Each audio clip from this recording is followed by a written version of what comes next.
Very quickly, just setting this agenda for oral and planetary health.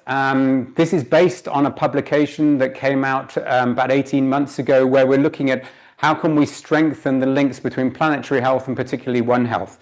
So that's what I wanted to present to you today. Very much starting off with the World Health Organization, which has identified air pollution and heat and humidity as obviously a very important issue. And as we'll see today, we're going to be looking at the outdoor, perhaps what I'm covering, but Dr. Roxana from South Africa is going to be looking at specifically indoor, particularly related to dentistry. And again, looking at not just particulate matter, but looking at chemicals, but looking at disinfectants we're using and how that might exacerbate, obviously, some of the air pollution that exists within those environments. And again, I'll perhaps a little bit in my presentation cover that external environment, looking at the pollution, looking at what we're doing in schools, because we've got a session that's dedicated to lung function, posture, and then oral health a little bit later on during the program. So again, looking at some of the technologies and looking at what we can include, if you like, in oral health, particularly in school settings. Again, understanding that air pollution is linked to mortality, but where does oral health fit into that? And often, rather like the gut and the brain nexus, they forget to put the oral. So it's oral, gut, and brain nexus. And when we talk about respiratory health, we should instinctively be talking about oral and respiratory health because it's part of the respiratory system. But often that's not seen as important or not seen as integral part and engaging with dentists. So again, very important. And again, linking air pollution to what we've got at COP30 in Brazil. This is, obviously the essence of the meeting, the climate change conference going on in Belém in Brazil at the moment. We had the launch session yesterday. So very much linking it into that bigger picture where we need to look into policy. And there was a small commentary produced in the British Dental Journal recently looking at how we're overstepping those planetary boundaries. So when people say we are sustainable, collectively we're not, because we are overstepping those planetary boundaries. And problems such as heat and air pollution, they are transboundary, they are global, and they are systems-wide. So again, we're going to have to learn that we will need to be involved in these global discussions because we're going to be on the receiving end, if you like, of those impacts. And as WHO and the United Nations Environmental Programme, I really like this report by the United Nations Environmental Programme looking at planetary health and well-being. They've said that the impact is going to be within the next 5 or 7 years, both on our individual health, and it's not just patients, but it's also practitioners and ourselves that's going to be impacted, but also in terms of service. How is air pollution going to affect service? And you only have to listen to my colleague in Mumbai in India and in Delhi. Currently, huge amounts of air pollution, and you go from a blue sky to thick, toxic air pollution. And what's interesting is that he often sits there for 10 days with very few patients because patients are worried about traveling to see the dentist, not because of the air pollution per se, but they're more worried about having a road accident because the visibility is so poor. And obviously these are lived experiences by Lahore in Pakistan and other big cities. These are lived experiences. And what we know from WHO, that 50% of the health impact comes from those environmental and social determinants of health. So again, as we've just been discussing in the last session, if you like, the academic and theoretical aspect of the social determinants is now being brought into a much more concrete, tangible, and everyday problem because we are now having these environmental issues that are affecting us socially, economically, and environmentally. And again, very useful to have oral health grounded in the Sustainable Development Goals because it enables us to work intersectorally, which we're going to need to do with the air pollution. And then if we look at the new definitions of oral health from the World Dental Federation and from the World Health Organization, really, reinforcing it's not just caries and periodontal disease, it is also the physiology and the psychosocial aspects. And when we think about climate change and planetary health, those are really going to be the entry points into both service and also to diseases. And again, we're very nice, we've got the action plan, so we've got fresh from governments an action plan that they want to work with. It's broad enough for us to include a lot of these issues, particularly around disaster preparedness, but the non-communicable diseases, which my colleague will shortly be touching on, also gives us an opportunity, because we've perhaps been focused more on cancer, cardiovascular disease and diabetes, and now we need to start seeing the opportunities for us to engage in respiratory.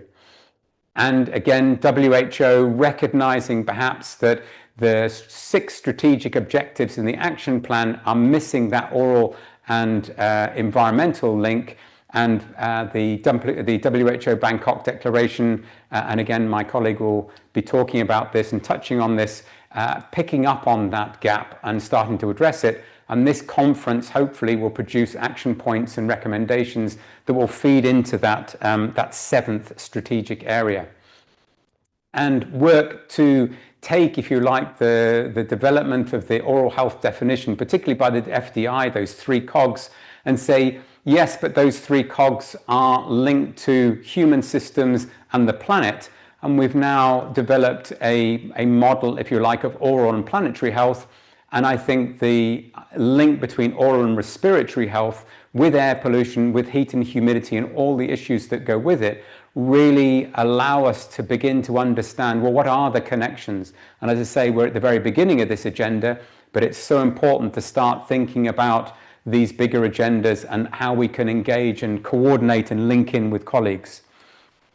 And if you look at the COP agenda, it's very complicated. And if we pigeon ourselves just in health, really that's a day or 2 days in every conference. And air pollution and looking at through the lens of oral and respiratory health are going to give us the opportunity to engage with many more sectors, many more colleagues and government in a very new and innovative way. And that's something that we're going to be exploring. And as I say, not just actions, but in policy. So hopefully next year at COP31, the results of this meeting can feed through and we can actively engage in oral health diplomacy to start negotiating, to start getting governments and decision makers to understand that the dentists need to be at the table, the oral health professionals need to be at the table when we're discussing these bigger planetary issues. And again, using the Sustainable Development Goals will allow us to understand where are our entry points, how are we going to work with other people, and the bigger picture. Where do we fit into that bigger picture? Because we're not going to be addressing everything, but what we need to do is understand how we can all work together through the Sustainable Development Goals to be able to understand our role in addressing research. We won't perhaps touch on that so much. It's going to be extremely important to understand the relationship between oral health and respiratory health, not only from a clinical and a human health perspective, but also our contribution, like colleagues in Egypt have done here, our contribution to air pollution through travel, and can we adopt technologies and innovation to reduce that amount of travel.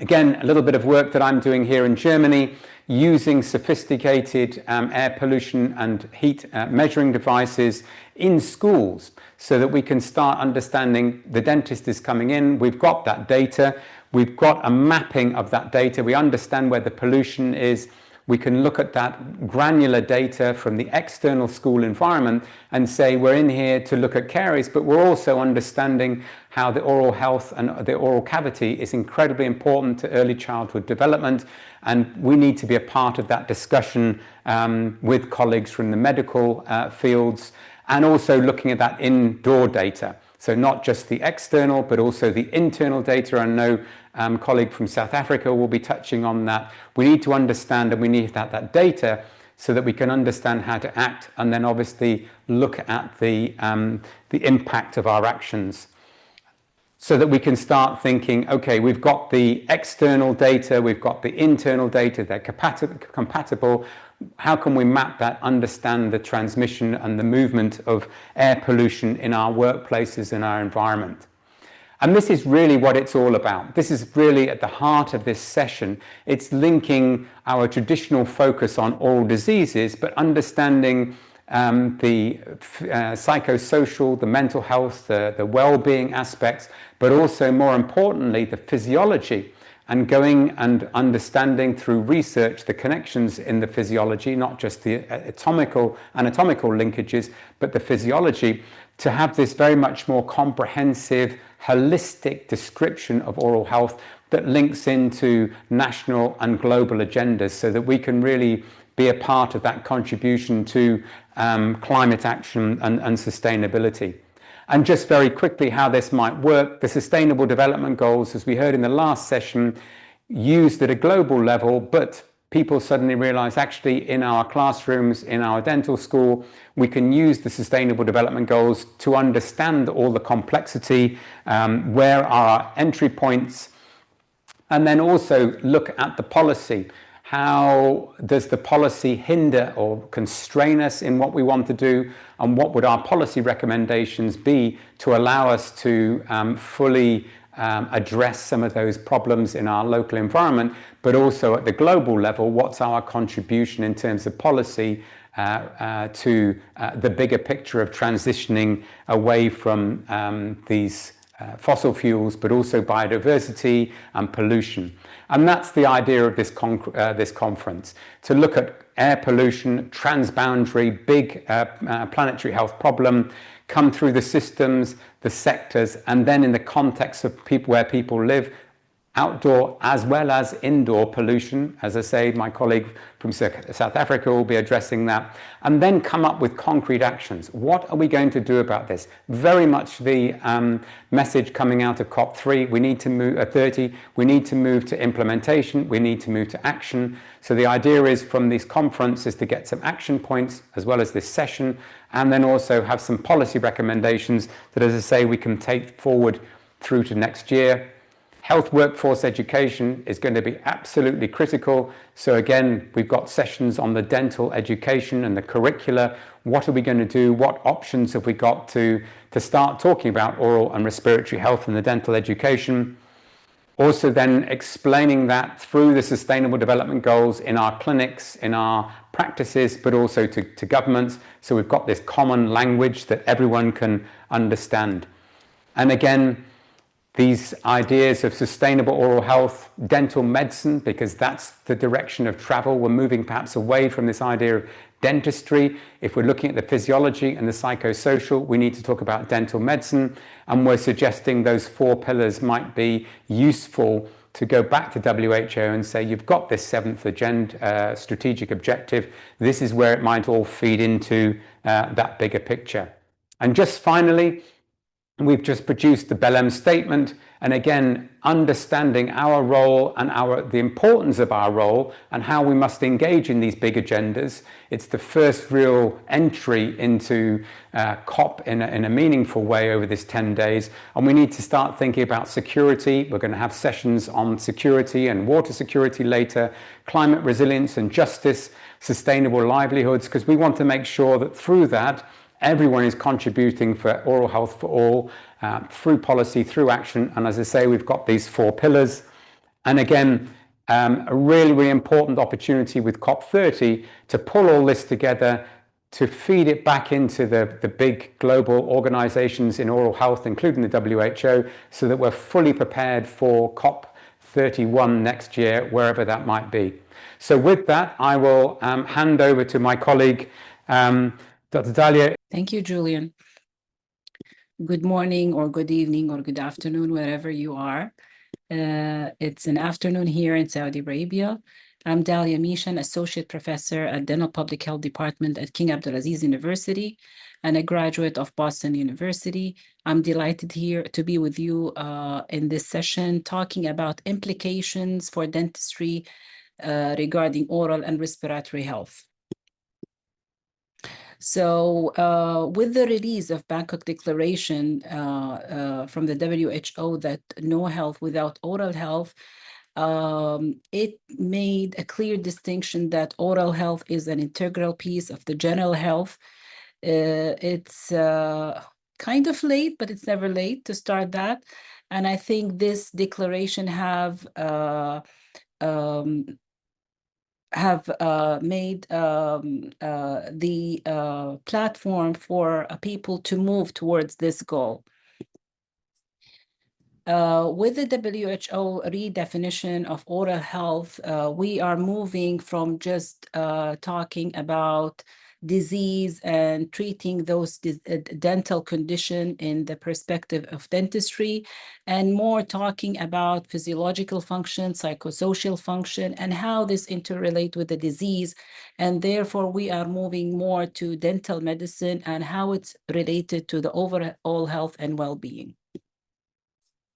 As Julian have just talked about this model and how planetary health, the planet, the place, people are all integrated and affect the human health. And that's why we're talking about oral and respiratory disease. When talking about the non-communicable disease framework, it was 5 by 5 and respiratory disease one of them. And when it became 6 by 6 and oral disease is there. So when we are talking about oral disease connection, we are talking about 2 of those non-communicable disease and how they interrelate and in many aspects, as we will talk in few slides. In Saudi Arabia, the health and wellness have taken a big part of a research grant. Research and development recognizes 4 main areas, and health is one of them. And as you can see, it's listed even the first one. Also, we have a new entity called the Saudi National Institute of Health, and it has been, it was just established last year. And among the health research priority, we can see the dental and craniofacial disease, which I wish it was named oral disease, and lung diseases. I'll talk now about a set of recommendations that could help in terms of implications of oral and lung diseases. One of them is to collaborate with lung-related associations, because usually they think about oral diseases and they underestimate the effect of it. So presence at those joint meetings, and I'm just mentioning the Saudi examples, such as Saudi Society for Respiratory Care, Saudi Nurses Association, Saudi Critical Care Society and their nursing chapter, would help to bring the oral health practices into the respiratory health. Another recommendation is to integrate the oral health into the national oral and respiratory indicators to the national surveillance system, and sponsor oral health research track through grants, and also link those outcomes in data sets so we can explore them more. As Dr. Rushanka will talk about the indoor quality, one of the recommendation is to raise the awareness about the indoor quality in dental clinic may be added as a quality measure in the accreditation standards of hospitals and healthcare institutions. And also adding it in the manual of infection control of dental settings. And I wouldn't advocate to put it as a essential criteria, but rather than optional, because you need to build the infrastructure to do that. And so at the beginning, it could be as an optional measure, and then we see how we can move from there. Another recommendation is adding oral hygiene measures to patient care in ICU and long-term care, and that could not be done in isolation. It has to be done with collaboration with, for example, the Saudi Critical Care Society in building the clinical practice guideline of ICU and long-term care, and also to build the financial system for the reimbursement. I personally have a personal story that touches me, and regarding oral hygiene and ICU. My mother had a stroke 6 years ago, and she was intubated for almost a few days, less than a month. And then, in the ICU, actually, they did have an oral health kit, but none of the nurses used it, you know? So I used to take it and brush for my mother her tongue and her teeth and take care of her oral hygiene. And they used to look at me like, this cuckoo dentist who is now thinking out her mother's oral health when she cannot breathe and she's unconscious and very poor Glasgow Coma Scale. And the good news is my mother was the only patient in the ICU who had spent a long time, which is almost 30 days is long for ICU, and did not get any respiratory infection. And so they were like wondering, and I was like, it's very simple. I was just doing the oral hygiene measures, and although my mother was like her immunity is not the best with her rheumatoid and etc. So this personal story maybe anchors more my ambition to add oral hygiene measures to patient care. Another recommendation is to target protection of high-risk patients. So we always talk about, yes, they are interrelated, and we have to do, the high-risk patient have to take care of their oral health, but then we need to make it feasible for the patient to do that by establishing referral loops, and maybe using AI to identify those high-risk patients and make sure it is integrated with the policy and clinical practice and also insurance reimbursement lists. Interprofessional education is not a new topic, and we always talk about it.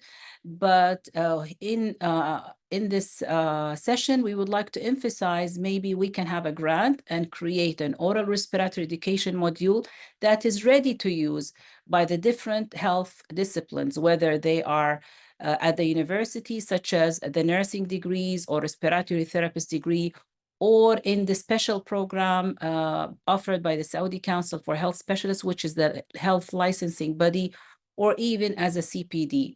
When everybody knows about it and how to do it, and they will have more confidence to implement it and embrace it as a practice. Thank you again, Julian, for the invitation. And these are my contacts, and I would love to collaborate and speak to you at any point. Thank you.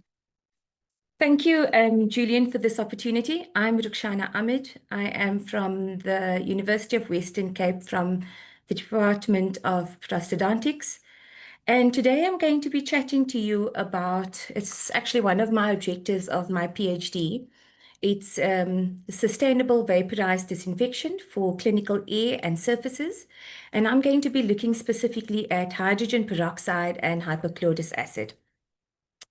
The aim of the study that I did was to explore how sustainability and oral health intersect, particularly in light of the growing environmental pressures that challenge our infection control strategies in dental practice.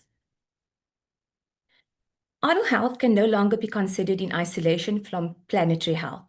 Environmental changes, including climate instability, rising air pollution, and resource depletion directly affect disease patterns, exposure risks, and healthcare delivery. Vulnerable populations, such as those with chronic conditions or limited access to care, are disproportionately affected. The determinants of oral health are deeply intertwined with those of climate change and ecological health. This means that improving oral health must also align with broader strategies for planetary sustainability. Climate change and the microbial burden, worsening air quality not only alters disease patterns, but also increases the microbial burden in clinical environments. High temperatures and humidity influence biofilm formation and microbial persistence. Under these conditions, sustainable disinfection strategies become essential to ensure resilient oral health care. Microbial persistence on surfaces and in aerosol can be amplified under environmental stresses, placing both staff and patients at higher risk.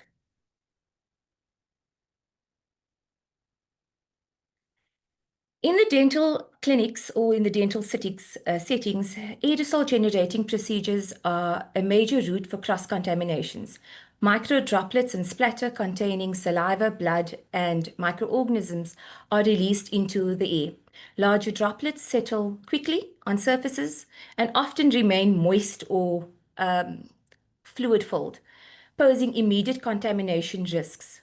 Smaller aerosolized particles can stay suspended for extended periods, eventually drying and adhering to surfaces and creating a persistent microbial reservoir. Research have shown that aerosols can travel in your treatment area up until 1.5 to 2.5 meters, depending on ventilation, humidity, or the procedure that you're performing. In open plan clinics, these particles can be detected up until 5 meters away without any mitigation in place. So beyond oral health, and this is so important, Julian, I think it ties in so much with your theme. These aerosols, regardless of whether they are harmful or not, can be inhaled and potentially cause respiratory infections, especially in vulnerable patients and staff. This highlights the critical need for disinfection strategies that address both airborne and surface contamination and ensuring effective microbial reduction and minimizing infection risks in shared clinical space. Traditional chemical disinfectants, though effective, can pose significant health and environmental hazards. Many commonly used agents such as your glutaraldehyde, formaldehyde, and phenols release volatile organic compounds that degrade indoor air quality and irritate respiratory tracts. Prolonged exposure has been linked to symptoms such as coughing, shortness of breath, asthma-like reactions, and mucosal irritation amongst dental staff. Agents such as sodium hypochlorite and alcohol-based sprays can also generate aerosols that cause irritation to eye and airway, especially in poorly ventilated areas, and humidity. These occupational exposures highlight the need for safer, low toxicity alternatives. Sustainable alternatives such as hypochlorous acid and hydrogen peroxide reduce chemical waste while maintaining patient safety and aligns beautifully with the UN Sustainable Development Goals. So the question might be, why use a vaporized disinfector? And the study of mine started in the height of COVID, where everyone was bringing out all these different disinfectants to eradicate COVID. And we were inundated by pharmaceutical companies and reps selling us disinfectants that was aimed at addressing COVID and the virus. But we, myself and my supervisor, Professor Rian Mulder, we needed to know whether or not all of these new things that's on the market is what the impact is on the environment. Is there a sustainable way of addressing dental challenges in a better way to counter all these, I almost want to say, toxic new disinfectants that was coming on the market? So following the COVID-19 pandemic, there was renewed global focus on air and surface decontamination.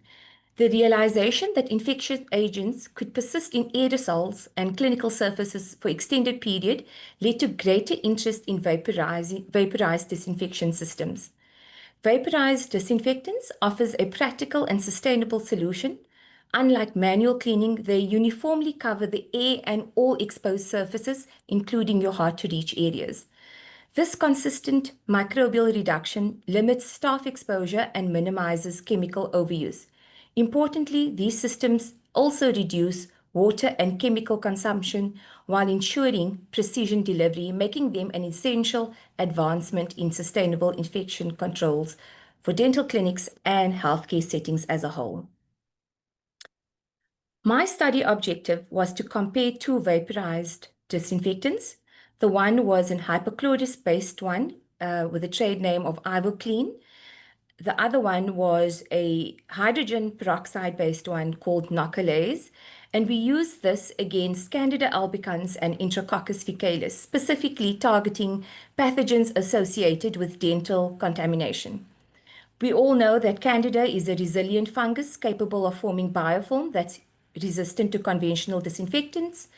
Efficalis demonstrates exceptional resistance to environmental stresses and chemical disinfectants and thrives in harsh conditions.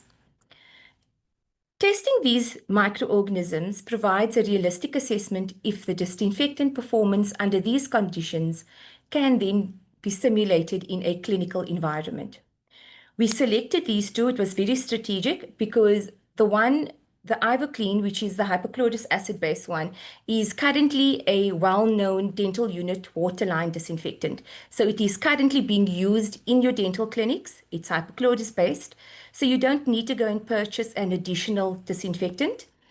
The Noculase one, while it is associated with a rather expensive vaporizing machine, we decided to actually just buy the active ingredient and see whether or not using a commercially available vaporizer still warrants a microbial reduction. Comparing these two helps both accessibility, efficacy, and identifying strategies that is suitable for real-world scenarios. So in my study, we used a Neptune cold vaporizer. This is something that's commercially available. It produces a fine mist of 20 to 50 microns, which ensures a uniform surface coverage while minimizing chemical use and environmental impact.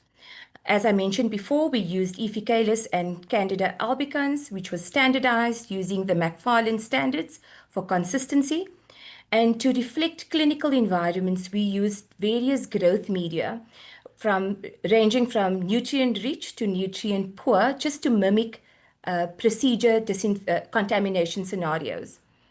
The samples were prepared in a 96 well microteter plate under two conditions: wet, which was then used to simulate fresh contamination after direct aerosol generating procedures, and dry, which was allowed, the contamination or the inoculation was allowed to dry in ambient temperatures. And this was meant to mimic areas that you didn't actually reach, so areas that were emitted during conventional cleaning.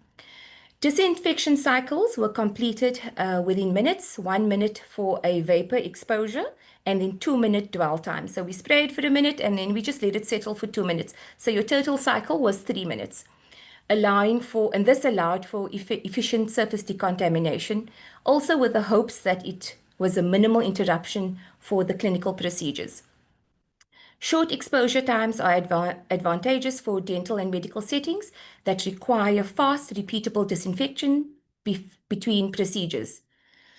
After the treatment of the various disinfectants, we used an XTT cell viability assay, and this was read under 400 nanometers after 2 hours and 24 hours to assess the antimicrobial effects.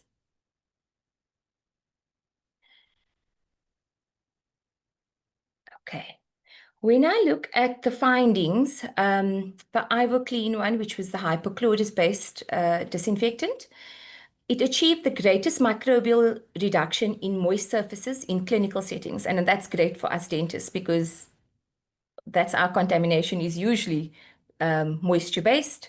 So microbial growth increased significantly over 2 and 24 hours, highlighting the importance of timelessly disinfecting between patients or at the end of your day, at the end of your sessions. Dry or organic rich surfaces may require additional cleaning to maximize efficacy. And I think this is logical because if you see organic matter on a counter, you're not going to wait until you disinfect. You'll obviously wipe off as part of your disinfection strategy. In the Candida albicans study, wet conditions yielded higher log kill, reflected by the lower optical density values.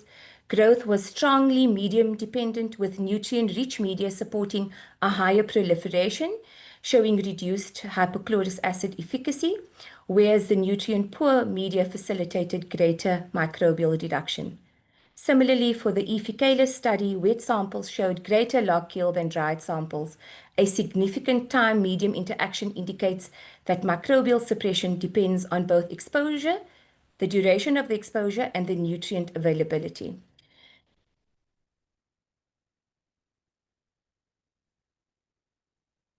For the Noculase findings, which is the hydrogen peroxide vapor study, It effectively reduced microbial growth, although the efficacy was similar to the hypochlorous acid, time, surface moisture, and medium composition dependent.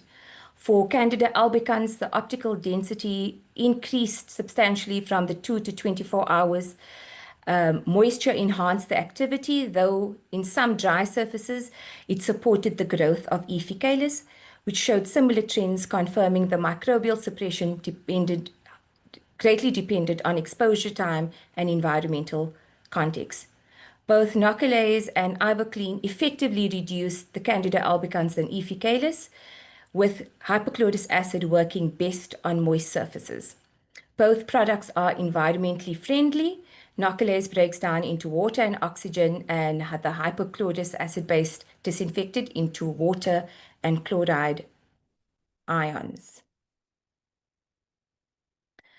The key observations, you could see that the hypochlorous acid, which was our dental unit waterline disinfectant, performed best on the moist surfaces in low nutrient conditions. Clinical factors such as moisture, which is obviously your procedure dependent, time and contamination was important to consider.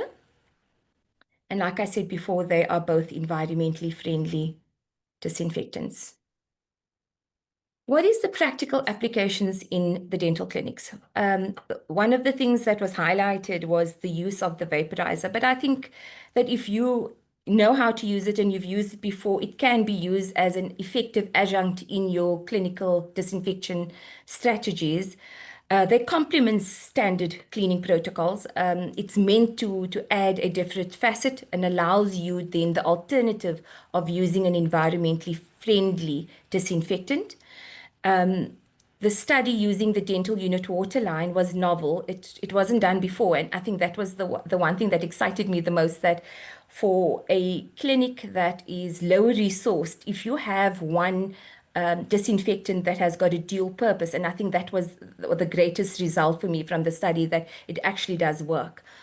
The hydrogen peroxide, and I think we used Nocolase because we recently, the faculty had a master's student publish on it, and we knew that it was verified results, but we just wanted to make it more accessible to clinics that didn't necessarily want to invest in the expensive machinery. By using a cheaper alternative, does it still work? And the result shows that it does. The implications for my study was significant. Both the hypochlorous and hydrogen peroxide strategies offer cost-effective, easily deployable solutions that support sustainable infection control while maintaining high standards of patient and staff safety, particularly in resource-limited clinics in lower and middle-income countries. And that was our target audience for the study. So what are the implications? And I specifically targeted Africa, and for African countries was that in high traffic open plan environments, which often face resource limitations, these systems offer a practical and a scalable solution.